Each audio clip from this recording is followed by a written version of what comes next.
तो बेटा आज हम लोग स्टार्ट करेंगे यहाँ से, है ना। तो देखो लास्ट क्लास में लास्ट में पढ़ा था कि जब हम डायपोल को यूनिफॉर्म इलेक्ट्रिक फील्ड में रखेंगे तो उस पर जो नेट फोर्स होगा, है ना, तो क्या होगा, जीरो होगा, है ना। नेट फोर्स टॉर्क जीरो हो भी सकता है, नहीं भी हो सकता है। अब मैं केस ले लेता हूँ जब आपका डायपोल नॉन यूनिफॉर्म फील्ड में रखा हो, ठीक है ना। यूनिफॉर्म वाला तो मैंने देख लिया, अब किसका बात करेंगे हम, नॉन यूनिफॉर्म के बारे में। तो देखो बेटा हम क्या कर रहे हैं, एक डायपोल बना लेते हैं।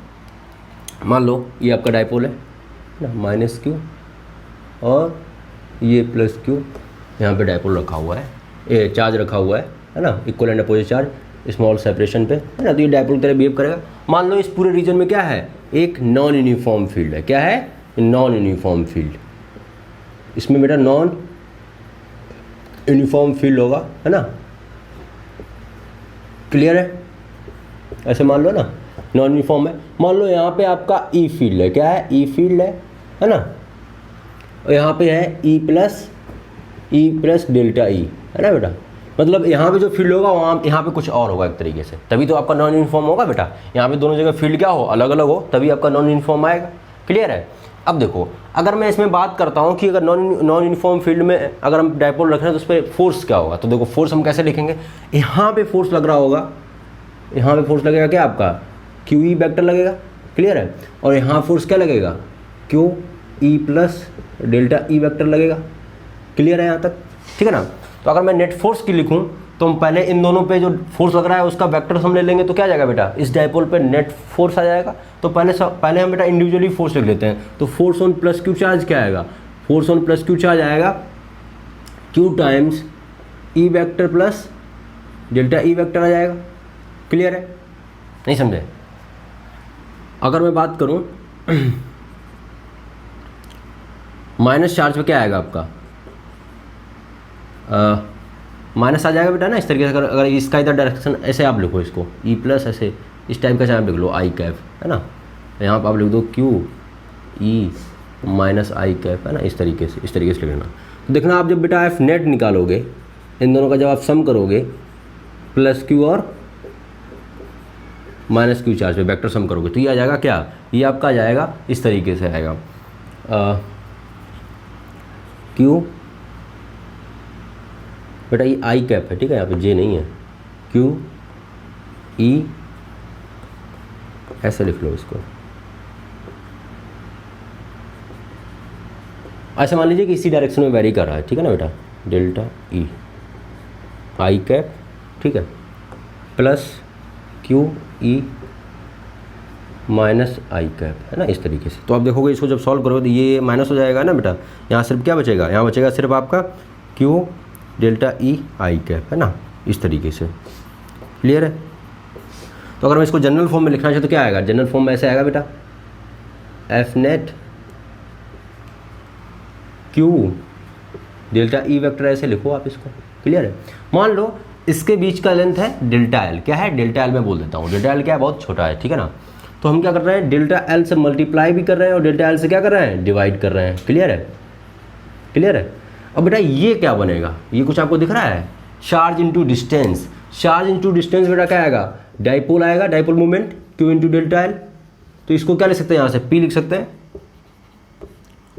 पी आएगा, और डेल्टा ई बाई क्या आएगा, डेल्टा एल। नहीं समझे बेटा, क्लियर है, ठीक है ना। तो किसी भी डाइपोल, अगर कोई भी डाइपोल बेटा रखा होगा नॉन यूनिफॉर्म फील्ड में, तो उस पर कुछ नेट फोर्स आएगा, बेटा, है ना। नेट फोर्स आपका जीरो नहीं होगा। तो ये याद रखिएगा हमेशा, जब भी हम डाइपोल को नॉन यूनिफॉर्म फील्ड में रखते हैं तो उस पर कुछ ना कुछ फोर्स आता है। क्लियर है यहाँ तक बेटा। अगर मैं टॉर्क की बात करूँ तो वही हो जाएगा कि अगर इसके लॉन्ग रखा हुआ है तो इस पर फोर्स लग रहा है, इस पर फोर्स लग रहा है, इन दोनों का जो लाइन ऑफ एक्शन है फोर्स का, वो कहाँ से पास करेगा, एक्सिस ऑफ रोटेशन। तो नेटवर्क जीरो हो जाएगा। अगर कुछ आप इधर ओरिएंटेशन में रखोगे तो आपका कुछ टॉर्क आएगा।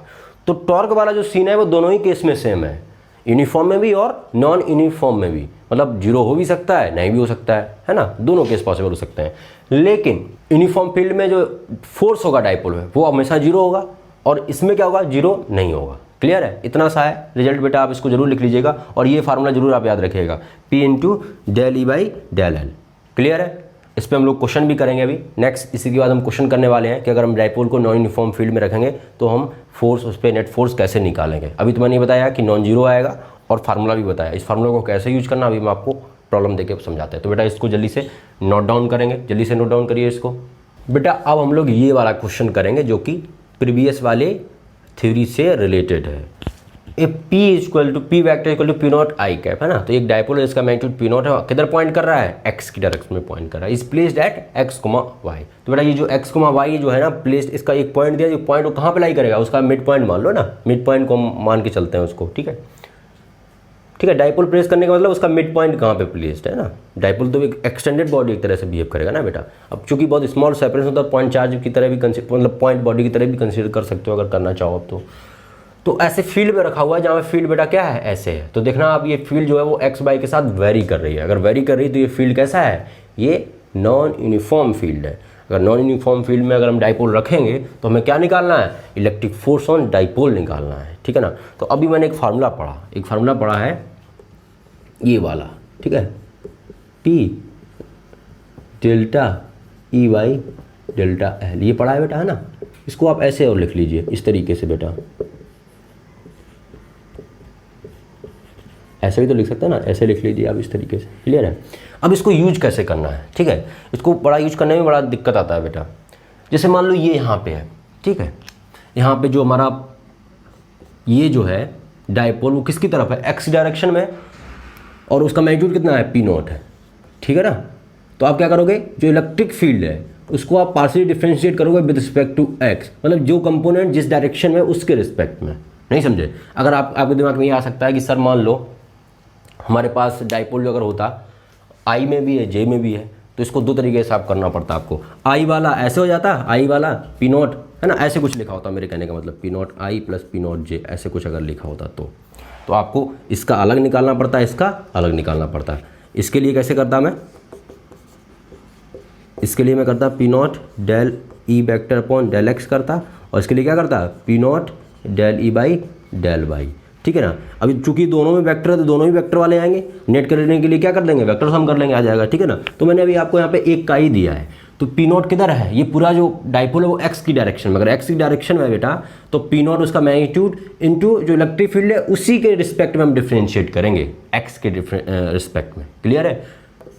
तो ये यहाँ से आपका नेट फोर्स आ जाएगा, चूंकि आई के ही डायरेक्शन में है तो नेट फोर्स इसी के बराबर आएगा। अगर जे के भी डायरेक्शन होता तो बेटा जे का भी करते, आई का भी करते, मतलब एक्स के रिस्पेक्ट में भी करते, वाई के रिस्पेक्ट में भी करते, क्लियर है, तब आपका आता, क्लियर है। तो देखो इसको डिफरेंशिएट कर लेते हैं बेटा, एफ नेट पी नॉट है ना डेल ई कितना है 3x square plus 3x square by I cap plus 3 by square X J cap del X, clear है, क्लियर है यहाँ तक बेटा। अब देखो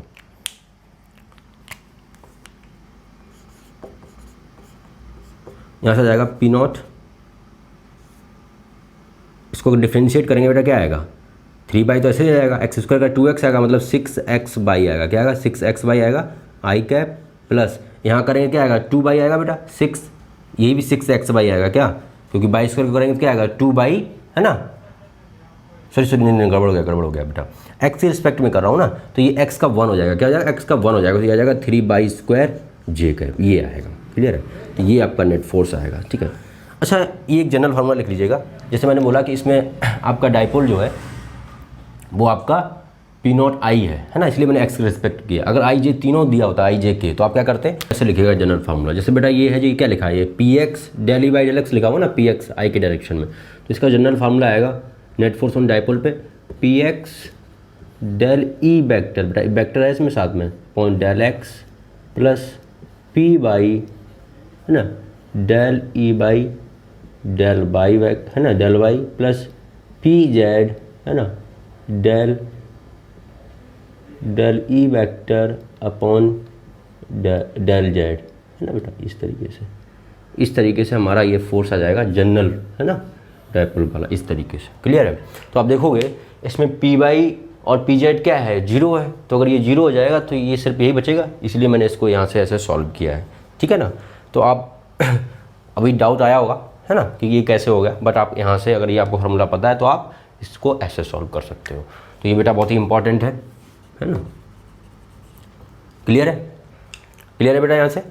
तो अब हम लोग आगे बात करते हैं, इसको जल्दी से आप नोट डाउन करिए।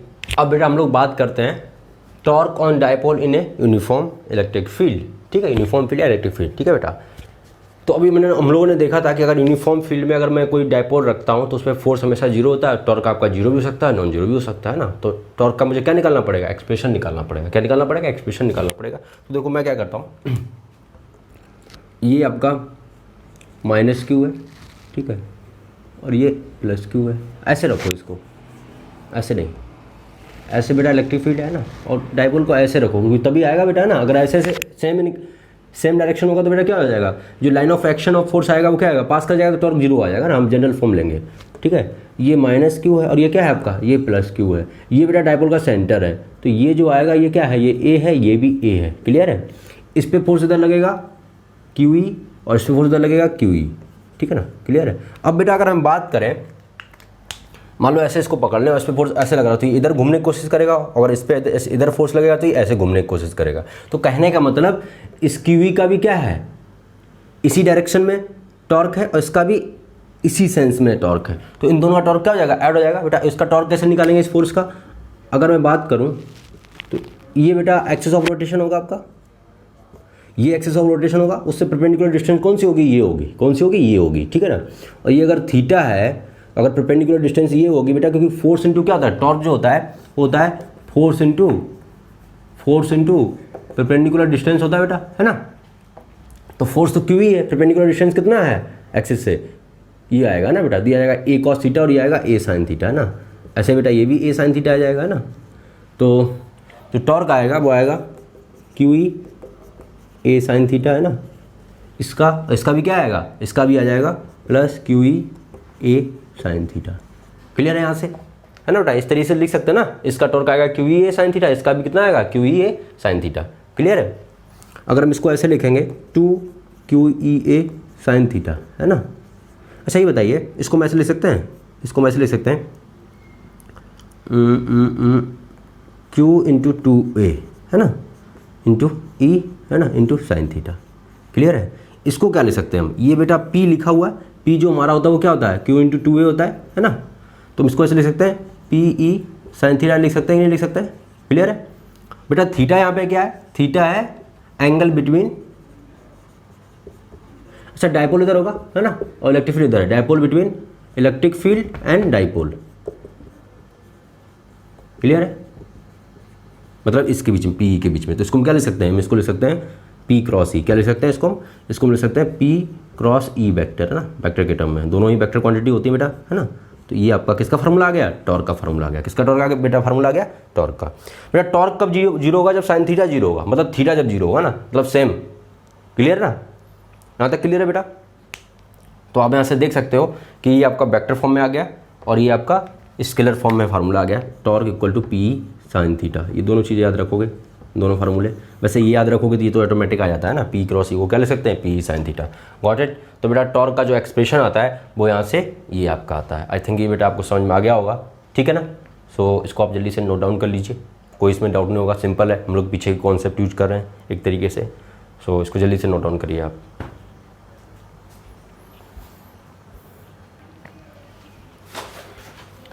बेटा electric potential energy due to dipole in electric field, है ना, यूनिफॉर्म इलेक्ट्रिक फील्ड। तो बेटा देखो होगा क्या कि अगर किसी डायपोल को अगर आप किसी फील्ड में रखोगे, यूनिफॉर्म फील्ड में, इलेक्ट्रिक फील्ड में या नॉन यूनिफॉर्म किसी में भी रखोगे, तो वहाँ पे क्या होगा, उसका एक इलेक्ट्रिक पोटेंशियल एनर्जी भी आएगा। क्यों? क्योंकि बेटा जहाँ पे इलेक्ट्रिक फील्ड होगा वहाँ पे पोटेंशियल होगा, है ना, पोटेंशियल होगा। अब डायपोल में चार्ज होता है, चार्ज इंटू पोटेंशियल क्या आएगा आपका, एनर्जी आएगा। तो इसका मतलब है डायपोल का भी एनर्जी होगा। तो देखो उसको कैसे कैलकुलेट करेंगे। जैसे मान लो एक रीजन में इलेक्ट्रिक फील्ड ऐसे है, कैसे, ऐसे, इस तरीके से। क्लियर है? ठीक है ना बेटा? हम इसको कुछ ऐसे ड्रॉ कर रहे हैं, इस तरीके से। मान लो minus Q charge, plus Q charge यहाँ पे है ना, और माइनस क्यू चार्ज यहाँ पे है।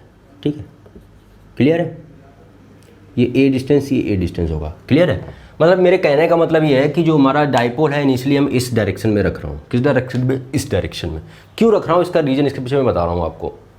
देखो बेटा ये तो कन्फर्म है कि इसका एनर्जी आएगा, बट इस सिचुएशन में एनर्जी कितना आएगा मैं आपको करके दिखाता हूँ। बेटा ये मैं बोला कि यूनिफॉर्म इलेक्ट्रिक फील्ड है, क्या है, यूनिफॉर्म इलेक्ट्रिक फील्ड है, और इस डायरेक्शन में, किस डायरेक्शन में, इस डायरेक्शन में। तो ऑब्वियस सी बात है इधर जो पोटेंशियल होगा, जो इधर होगा पोटेंशियल, इधर का पोटेंशियल कम होगा, इधर का ज़्यादा होगा। क्यों? क्योंकि इलेक्ट्रिक फील्ड के डायरेक्शन में पोटेंशियल डिक्रीज करता है, ये हम लोगों ने पढ़ा हुआ है ऑलरेडी। Got it? यहाँ तक समझ में आया? बट हमने ये भी पढ़ा है कि इलेक्ट्रिक फील्ड के परपेंडिकुलर डायरेक्शन में पोटेंशियल क्या रहता है, कांस्टेंट रहता है। क्या रहता है? कांस्टेंट रहता है। तो अगर मैं बोलूँ कि इस पॉइंट पे पोटेंशियल अगर v है, क्या है, इस पे अगर पॉइंट पे v है तो यहाँ पे भी v होगा, है ना, क्योंकि परपेंडिकुलर लाइन है। यहाँ पे भी क्या होगा, v होगा, और यहाँ पे भी क्या होगा, v होगा। क्लियर है? क्या होगा, v होगा। मेरे कहने का मतलब है इस लाइन के अलॉन्ग जितने भी लाइन आएंगी आपका, इसके मतलब इसके अलॉन्ग या फिर इसके अलॉन्ग, मतलब परपेंडिकुलर जो लाइन होगी उसके अलॉन्ग पोटेंशियल क्या रहेगा, कांस्टेंट रहेगा। अगर मैं इस पर्टिकुलर लाइन की बात करूँ, परपेंडिकुलर की बात करूँ, तो इस पे मान लो अगर v पोटेंशियल है यहाँ पे, तो यहाँ पे भी v होगा, यहाँ पे भी होगा, यहाँ पे भी होगा, ऐसे ऐसे v बड़ा होता जाएगा। ठीक है ना? मेरे कहने का मतलब इस चार्ज पे भी पोटेंशियल क्या होगा, सेम होगा, इस चार्ज पे भी पोटेंशियल क्या होगा, सेम होगा। तो अगर मैं इस पोटेंशियल, इसका अगर मैं एनर्जी लिखूँ तो क्या लिखूंगा मैं, QV plus QV of minus B, क्या आ जाएगा, जीरो आ जाएगा। क्लियर है? नहीं समझे? जीरो आ जाएगा। तो मेरे कहने का मतलब इनिशियली ये इसके लॉन्ग अगर ऐसे रखेंगे तो पोटेंशियल एनर्जी क्या आ जाएगा आपका, पोटेंशियल एनर्जी जीरो आएगा। तो हमारा एक तरीके से रेफरेंस मैं इसी को मान लेता हूँ। रेफरेंस क्यों? कि बेटा रेफरेंस उसको मानते हैं जहाँ पे जीरो हो कोई चीज़, है ना, कोई क्या हो, जीरो हो। क्लियर है? अब मैं क्या कर रहा हूँ ध्यान से सुनिएगा बेटा। आपको पता है इस पर टॉर्क QV फोर्स ऐसे लगेगा, माइनस QV फोर्स ऐसे लगेगा, तो ये इधर घुमाने की कोशिश करेगा, ये इधर घुमाने की कोशिश करेगा। तो सिंपली ये किधर आएगा आपका, ये ऐसे घूम किधर आ जाएगा, इस तरीके से, यहाँ पे। नहीं समझे? यहाँ पे आ जाएगा, है ना, ये आपका मान लो प्लस Q आ जाएगा, यहाँ पे क्या आ जाएगा, माइनस Q आ जाएगा। क्लियर है? और ये एंगल मान लो थीटा है, क्या है, थीटा है। क्लियर है? तो बेसिकली ये क्यों आएगा, किसकी वजह से आएगा बेटा, ये आएगा ड्यू टू टॉर्क। यहाँ पे टॉर्क क्या करेगा, टॉर्क घुमाएगा बेटा इसको, मतलब इलेक्ट्रिक फील्ड टॉर्क लगा के इसको क्या करेगा, घुमाएगा। तो बेसिकली अगर मैं बात करूँ कि जो इसकी एनर्जी आएगी, और चूंकि इलेक्ट्रोस्टैटिक फील्ड है तो जो इसकी एनर्जी आएगी वो कुछ ऐसे आएगा, ये वाला रिलेशन फॉलो होगा, माइनस डेल्टा यू, है ना, मतलब work done by electric force equal to minus U final minus U initial आएगा। नहीं समझे? क्लियर है? और डब्ल्यू इलेक्ट्रिक इक्वल टू क्या लिखेंगे हम, you initial minus U final करेंगे। नहीं समझे? क्लियर है? अच्छा, यू इनिशियल तो मैंने प्रूव कर दिया ना, जीरो। यहाँ से अगर मैं छोड़ रहा हूँ तो यू इनिशियल क्या है, जीरो है।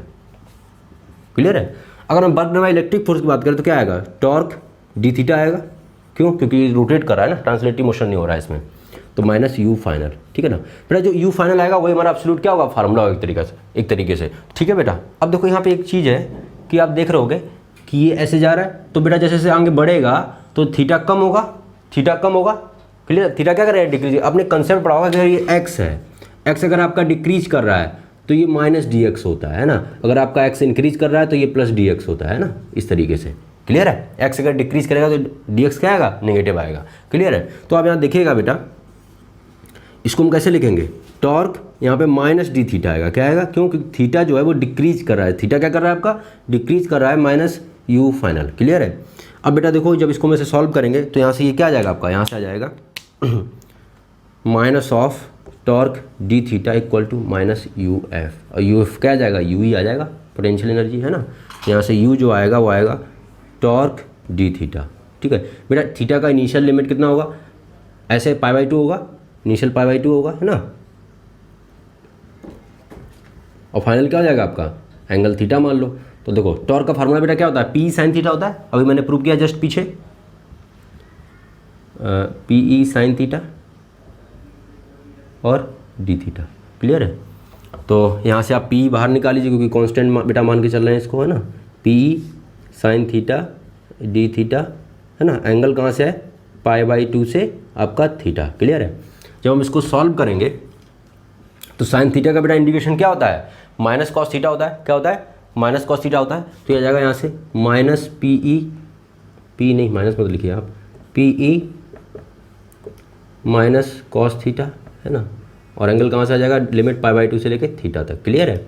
अब देखो बेटा यहाँ पे माइनस बाहर ले लो, माइनस पी आ जाएगा ना, upper limit minus lower limit करोगे कॉस थीटा माइनस कॉस π/2 आ जाएगा, यहाँ से ये जीरो हो जाएगा, है ना। तो यहाँ से u जो आएगा, u आ जाएगा यहाँ से माइनस पी कॉस थीटा। क्या आएगा, माइनस पी कॉस थीटा, ये आएगा बेटा इस तरीके से।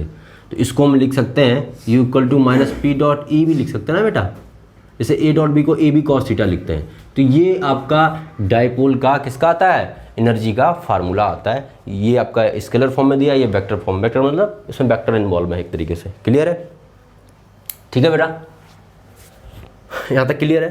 तो ऐसे आप इसको इंटीग्रेट करके आप निकाल सकते हो। मैंने देखो कोई भी फार्मूला मुझे डिराइव करना होता है तो मुझे वो उसका एक ऐसा रेफरेंस पॉइंट मानना पड़ता है जहाँ पे क्या हो, जीरो। ठीक है, फिर हम जब कैलकुलेट करेंगे तब हमारा क्या निकल आएगा, एक तरह से एब्सोल्यूट निकल आएगा, लेकिन होता वो रिलेटिव ही है एक तरीके से। ठीक है बेटा, क्लियर है? तो हमारा ये फार्मूला एनर्जी का फार्मूला आ गया, ये आप याद रखोगे। टॉर्क का फार्मूला होता है P cross E, that is P sine theta. Energy का फार्मूला होता है माइनस पी डॉट ई या माइनस पी कॉस थीटा। ठीक है बेटा, इसको याद रखोगे। अब हम लोग कुछ क्वेश्चंस करते हैं इससे रिलेटेड, सो इसको आप जल्दी से नोट डाउन कर लीजिए बेटा। ठीक है बेटा, ये क्वेश्चन है what work perform against the field. Against the field मतलब यहाँ पे कौन कर रहा होगा वर्क बेटा, एक्सटर्नल एजेंट, ये याद रखिएगा। ठीक है, what work perform against the field from first state to second state. बेटा फर्स्ट स्टेट दिया हुआ है डायपोल का, मतलब इलेक्ट्रिक फील्ड के पैरेलल में डायपोल है, और सेकेंड स्टेट क्या है, डायपोल के एंटी पैरेलल में, मतलब कोई एक्सटर्नल एजेंट होगा उसने ऐसे उठा के ऐसे किया होगा, है ना, तब ये फर्स्ट से सेकंड स्टेट में गया होगा। क्लियर है? तो ये सिचुएशन से इस सिचुएशन में कन्वर्ट करने के लिए एक्सटर्नल एजेंट को कितना वर्क डन करना पड़ेगा ये हमको निकालना है। Got it? तो देखो सिंपली मैंने फार्मूला पढ़ा है, वर्क डन बाय जो एक्सटर्नल एजेंट होता है वो डेल्टा यू होता है ना, that is you final minus U initial. नहीं समझे? ये पढ़ा है मैंने। ठीक है ना बेटा, देखो जब जो भी मैं क्वेश्चन देता हूँ, ठीक है, आप क्वेश्चन पढ़ के खुद से पहले ट्राई करिए। ठीक है ना, क्योंकि आपको ट्राई करना बहुत ज़रूरी है। ठीक है, हम तो यहाँ पे सोल्यूशन बता देंगे, आप देख लोगे, लगा लोगे, इससे कोई फ़ायदा नहीं है। बट अपने से कोशिश करोगे, जब को नहीं आपसे बनेगा, है ना, जब आपसे नहीं बनेगा तब आप क्या करिए, उसको ट्राई करिए। मैं तो आपसे कहूँगा कि आप क्वेश्चन लिख लिया करिए। ठीक है, सोल्यूशन पार्ट स्किप मार दो, सिर्फ थ्योरी पढ़ो आप, फिर खुद से ट्राई करो। नहीं बन रहा है फिर आप सोल्यूशन देखो इस तरीके से, तो आपको बहुत ज़्यादा मज़ा आएगा बेटा पढ़ने में। ठीक है ना, क्लियर है?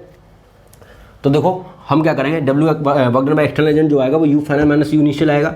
अब देखो यू फाइनल मतलब you second state, final state मेरा कौन सा, ये बेटा इनिशियल स्टेट है ना, और ये मेरा फाइनल स्टेट है, मतलब इसका पोटेंशियल एनर्जी माइनस इसका पोटेंशियल एनर्जी करना पड़ेगा। अगर ये मैंने कर दिया तो हमारा क्या निकल आएगा, work done by external agent आ जाएगा। क्लियर है? तो यू फाइनल में देख लेता हूँ। यू फाइनल बेटा यू का फार्मूला होता है माइनस पी कॉस थीटा, ये हम लोग पढ़ चुके हैं, अभी पढ़े हैं कुछ देर पहले। ठीक है, तो हमारा जो यू फाइनल होगा बेटा, यू फाइनल तो माइनस पी ई, ये तो वही रहेगा, कॉस बेटा यहाँ पे थीटा कितना है, जो मेरा थीटा होता है वो होता है angle between electric field and dipole. वो हमारा यहाँ पे एंगल कितना है, एंटी पैरेलल है तो एंगल हो जाएगा 180। इलेक्ट्रिक फील्ड इधर है और डाइपोल इधर है तो एंगल कितना हो जाएगा 180। तो यहाँ पे लिखेंगे कॉस 180, और बेटा कॉस 180 की वैल्यू होती है -1। क्या होती है? -1 होती है। तो यहाँ से आ जाएगा minus P into -1 equal to आ जाएगा पी। कितना आएगा बेटा, यू फाइनल जो आएगा आपका कितना आएगा, पी ई आएगा। यहाँ से क्लियर है? अगर मैं यू इनिशियल की बात करूँ, फार्मूला मेरा वही रहेगा, पी ई कॉस थीटा, है ना, पी ई कॉस, बेटा थीटा यहाँ पे कितना होगा, थीटा जो आएगा, थीटा किसके बीच का होता है बेटा एंगल, इलेक्ट्रिक फील्ड और पोटेंशियल। यहाँ पे आपको दिख रहा होगा पैरेलल, तो एंगल कितना आ जाएगा, 0 हो जाएगा। तो यहाँ से आ जाएगा माइनस पी ई, क्या आ जाएगा, माइनस पी ई। क्लियर है? अब जब हम ये वाला लगाएंगे, है ना, work done by external agent निकालने के लिए, तो हम क्या करेंगे, you final minus U initial. You final कितना है, पी ई है ना, माइनस यू इनिशियल कितना है बेटा, माइनस पी ई, है ना। तो देखेंगे आप ये आ जाएगा 2 पी ई, है ना, इस तरीके से। तो work done by external agent कितना होगा बेटा, 2 पी ई होगा। इस तरीके से हम इस क्वेश्चन को सॉल्व करेंगे बेटा। क्लियर है? तो आई थिंक ये बहुत इजी क्वेश्चन था, बट बच्चों को दिक्कत होता है ना, इसलिए मैंने इसको करवा दिया। ये जनरली पूछा भी जाता है हर जगह, है ना, बोर्ड में भी पूछ देते हैं इसको शायद। ठीक है, तो इसको नोट डाउन कर लीजिए जल्दी से। बेटा हम लोग ये क्वेश्चन देखते हैं, ये बहुत ही अच्छा क्वेश्चन है ना, एक तरह से थ्योरी है। Type of stability of dipole for different situation, है ना। अब देखो बेटा स्टेबिलिटी वाला हम लोगों ने पढ़ा हुआ है ना टॉपिक, स्टेबल, है ना, अनस्टेबल, न्यूट्रल, है ना। तो मैंने बेटा देखो अगर कोई भी बॉडी स्टेबल इक्विलिब्रियम में है, किसमें, टाइप्स ऑफ, बेटा स्टेबिलिटी ने टाइप्स ऑफ इक्विलिब्रियम डालिएगा। ठीक है, टाइप्स ऑफ इक्विलिब्रियम यहाँ पे। ठीक है, types of equilibrium of dipole for different situation. तो इक्विलिब्रियम के लिए कंडीशन क्या होती है, इक्विलिब्रियम के लिए कंडीशन ये होती है कि सबसे पहले तो कैसा भी इक्विलिब्रियम हो कोई फ़र्क नहीं पड़ता है, बट उसमें एक कंडीशन कॉमन होता है स्टेबल, अनस्टेबल और न्यूट्रल में, कि टॉर्क और नेट फोर्स क्या होना चाहिए, 0 होना चाहिए। अगर टॉर्क या फोर्स 0 नहीं है तो आपका क्या वो इक्विलिब्रियम में नहीं होगा बेटा। इक्विलिब्रियम होने के लिए क्या होना चाहिए, दोनों ही जीरो होना चाहिए, ठीक है ना। अगर फोर्स जीरो है तो वो हम बोलेंगे ट्रांसलेटिव इक्विलिब्रियम में, ठीक है ना। अगर टॉर्क जीरो है तो बोलेंगे रोटेटरी इक्विलिब्रियम में, दोनों ही जीरो है तो इक्विलिब्रियम में है। क्लियर है। अब देखो बेटा पहले हम इस पर चेक करेंगे फोर्स एंड टॉर्क। पहली बात तो ये बेटा यूनिफॉर्म फील्ड मान के चल रहा हूँ, ये मैंने लिखा नहीं है लेकिन आप ये चीज़ नोट कर लीजिएगा कि यूनिफॉर्म फील्ड है। तो अगर यूनिफॉर्म फील्ड है तो मैंने एक स्टेटमेंट पढ़ा था कि यूनिफॉर्म फील्ड में डाइपोल पे नेट फोर्स क्या होता है, जीरो होता है। तो आंख बंद करके सब में क्या लिख देंगे, F net F net F net, सब में क्या होगा, जीरो होगा। सब में ही एफ नेट क्या होगा आपका, जीरो होगा। क्यों, क्योंकि यूनिफॉर्म फील्ड में डाइपोल पे नेट फोर्स क्या होता है, जीरो होता है। ये हम लोग पढ़ चुके हैं पीछे अभी। तो इसमें एफ नेट कितना आ जाएगा, एफ नेट जो होगा वो आपका जीरो आएगा। इसमें भी एफ नेट आपका क्या आएगा बेटा, जीरो आएगा। क्लियर है। इसमें भी आपका एफ नेट क्या आएगा, एफ नेट जो आएगा वो जीरो आएगा। ये तो कन्फर्म होगा कि सारे जो डाइपोल है वो ट्रांसलेटिव इक्विलिब्रियम में होगा ही होगा, ठीक है ना। अभी मैं रोटेटरी भी चेक करना है बेटा। अगर मैं इसमें टॉर्क की बात करूँ तो टॉर्क का फार्मूला होता है पी ई साइन थीटा। क्या होता है, पी ई साइन थीटा। तो देखोगे यहाँ पे एंगल कितना है बेटा, जीरो है पी और ई के बीच में। तो जब यहाँ पे फार्मूला लगाओगे पी ई साइन जीरो तो ये बेटा जीरो आ जाएगा। तो इसका मतलब है कि यहाँ पे नेट टॉर्क भी क्या है, ये भी जीरो है। इसका मतलब है कि ओवरऑल ये इक्विलिब्रियम में है। ये वाला जो है ये किसमें है, ओवरऑल इक्विलिब्रियम में है। क्लियर है, मतलब ये इक्विलिब्रियम में है। Got it. अब मैं यहाँ बात करता हूँ, यहाँ मैं अगर टॉर्क का फार्मूला लगाऊंगा पी साइन थीटा, बेटा थीटा पी के बीच में होगा। यहाँ पे थीटा कितना है, 90 डिग्री है। तो जब यहाँ पे लगाओगे बेटा साइन 90 और साइन 90 1 होता है तो पी आ जाएगा। तो इसका मतलब है कि इसमें जो टॉर्क है वो आपका क्या है, वो नॉन जीरो है। क्या है, नॉन जीरो है। तो इसका मतलब है ये इक्विलिब्रियम है ही नहीं। ये वाला जो है ये इक्विलिब्रियम में है ही नहीं बेटा, है ना। ये तो इक्विलिब्रियम में है ही नहीं। तो अगर इक्विलिब्रियम है ही नहीं तो स्टेबल, न्यूट्रल और अनस्टेबल की हम बात इसमें करेंगे ही नहीं। क्यों, क्योंकि उसके लिए तो दोनों चीज़ें जीरो होनी चाहिए तभी हम बात करेंगे। तो ये वाला जो सिचुएशन है ये तो इक्विलिब्रियम में है ही नहीं। अगर इक्विलिब्रियम में है नहीं तो हम स्टेबल, अनस्टेबल, न्यूट्रल की तो बात करेंगे ही नहीं। क्लियर है ये वाला। अब इसकी बात कर लेता हूँ। इसमें बेटा जो टॉर्क आएगा पी ई साइन थीटा, इसमें लिख लो पी ई। बेटा थीटा यहाँ पे 180 होगा, हम लोग देख चुके हैं, है ना। तो साइन 180, बेटा साइन 180 होता है जीरो। क्या होता है, जीरो। आप देख लीजिएगा तो ये जीरो हो जाएगा। तो इसमें भी टॉर्क क्या है बेटा, इसमें भी टॉर्क नेट जीरो है। क्लियर है। तो बेटा अगर नेट टॉर्क जीरो है, फोर्स भी जीरो है, तो ये आपका इसमें इक्विलिब्रियम है ना। अब हमें देखना पड़ेगा किस टाइप का इक्विलिब्रियम है, स्टेबल, न्यूट्रल या अनस्टेबल। तो मैं उसको कैसे फाइंड आउट करूंगा बेटा, एनर्जी की हेल्प से। किसकी हेल्प से फाइंड आउट करूंगा, एनर्जी की हेल्प से। तो बेटा यहाँ पे जो एनर्जी का फार्मूला होगा वो होगा माइनस पी कॉस थीटा। यहाँ पे एंगल कितना है बेटा, जीरो है, तो minus P E cos zero आएगा। तो यहाँ से यू कितना आ जाएगा, माइनस पी ई आ जाएगा। ठीक है ना। यहाँ से अगर निकालोगे बेटा तो ये आ जाएगा क्या, माइनस पी, इसके लिए माइनस पी कॉस। बेटा यहाँ पे एंगल कितना होगा, 180 होगा। कॉस 180 जो होता है बेटा वो -1 होता है, -1 होता है। तो यहाँ से आ जाएगा minus P E -1 P E आ जाएगा। तो आप देखोगे इसमें u मिनिमम आएगा, इसमें u मिनिमम आएगा, इसमें u क्या आएगा, मैक्सिमम आएगा। तो याद करो जब मैंने आपको इक्विलिब्रियम पढ़ाया था, टाइप ऑफ इक्विलिब्रियम में स्टेबल, अनस्टेबल और न्यूट्रल, तो मैंने स्टेबल के लिए बताया था कि फोर्स और नेट टॉर्क तो जीरो होना ही होना चाहिए, साथ में एनर्जी भी क्या होना चाहिए, मिनिमम होना चाहिए। ठीक है ना। और अनस्टेबल के लिए क्या मैंने बताया था, एनर्जी मैक्सिमम होना चाहिए। स्टेबल के लिए मिनिमम और अनस्टेबल के लिए मैक्सिमम। ठीक है ना। तो ये वाला जो सिचुएशन होगा इसमें होगा स्टेबल इक्विलिब्रियम। क्या होगा, स्टेबल इक्विलिब्रियम। ठीक है ना बेटा। और इसमें क्या होगा आपका, अनस्टेबल इक्विलिब्रियम होगा। क्लियर है, नहीं समझे। इसमें क्या होगा, अनस्टेबल इक्विलिब्रियम होगा। Got it. अब बेटा मैंने आपको बताया था कि जब भी एसएचएम या ऑसिलेटरी मोशन होता है वो किसके अबाउट होता है, स्टेबल इक्विलिब्रियम के अबाउट होता है। ठीक है, किसके अबाउट होता है, स्टेबल इक्विलिब्रियम के अबाउट होता है। तो बेटा देखो, अगर मैं इसको पी को ऐसे अगर छोड़ेंगे तो टॉर्क इस पर ऐसे लगेगा तो ये इधर आने की कोशिश करेगा, और इधर करेंगे तो इधर जाने की कोशिश करेगा। क्यों, क्योंकि इस सिचुएशन में एनर्जी क्या है, मिनिमम है। क्लियर है। तो हम बोलेंगे अगर हम इसको ऐसे कर छोड़ देंगे तो ये ऐसे क्या करेगा, ये अगर स्मॉल एंगल से डिस्प्लेस कर रहा हूँ, एंगुलर डिस्प्लेसमेंट से, तो ये क्या करेगा, एसएचएम करेगा। क्या करेगा, एसएचएम करेगा। और एसएचएम करेगा तो इसका कुछ टाइम पीरियड भी होगा, तो भी हम लोग नेक्स्ट में देखेंगे बेटा। ठीक है ना। तो आई थिंक बेटा ये आपको समझ में आ गया होगा कि ये वाला जो सिचुएशन है पैरेलल वाला, इसमें स्टेबल इक्विलिब्रियम होता है, परपेंडिकुलर में तो इक्विलिब्रियम होता ही नहीं है, और एंटी पैरेलल में अनस्टेबल इक्विलिब्रियम होता है बेटा। Got it. क्लियर है। तो बेटा इसको नोट डाउन जल्दी से कर लीजिए, ये बहुत ही अच्छे केसेस हैं। ठीक है ना। ये सारे कंप्लीट करने के बाद आपका कोई भी नहीं बचेगा। क्लियर है, इसको नोट करिए जल्दी से। तो बेटा हम लोग देख लेते हैं एसएचएम इन डाइपोल। अभी हम लोग डिस्कस किए थे कि अगर स्टेबल इक्विलिब्रियम डाइपोल अगर उसको हम ऐसे डिस्प्लेस करेंगे तो क्या होगा, उसमें एसएचएम होगा, तो उसका कुछ टाइम पीरियड आएगा, ठीक है ना। तो देखो मैं क्या कर रहा हूँ कि ये मुझे गिवन है, ये डाइपोल गिवन है, क्या गिवन है, डाइपोल गिवन है, और इधर ही इलेक्ट्रिक फील्ड है। तो जब इलेक्ट्रिक फील्ड एंड डाइपोल दोनों ही पैरेलल होते हैं तो वो कौन सा इक्विलिब्रियम होता है, स्टेबल इक्विलिब्रियम होता है। क्या होता है बेटा, स्टेबल इक्विलिब्रियम होता है, ठीक है ना। अगर मैं इसको थोड़ा सा डिस्प्लेस कर दूं, किसको, डाइपोल को, थीटा है ना, जो कि थीटा क्या है, स्मॉल है, ठीक है। तो इस पर टॉर्क ऐसे लगेगा बेटा, है ना, इस तरीके से लगेगा, क्लियर है, ठीक है ना। लेकिन बेटा हमने इधर डिस्प्लेस किया, ये मेरा सेंस क्या होगा, ये हमारा पॉजिटिव होगा एक तरीके से, ठीक है ना।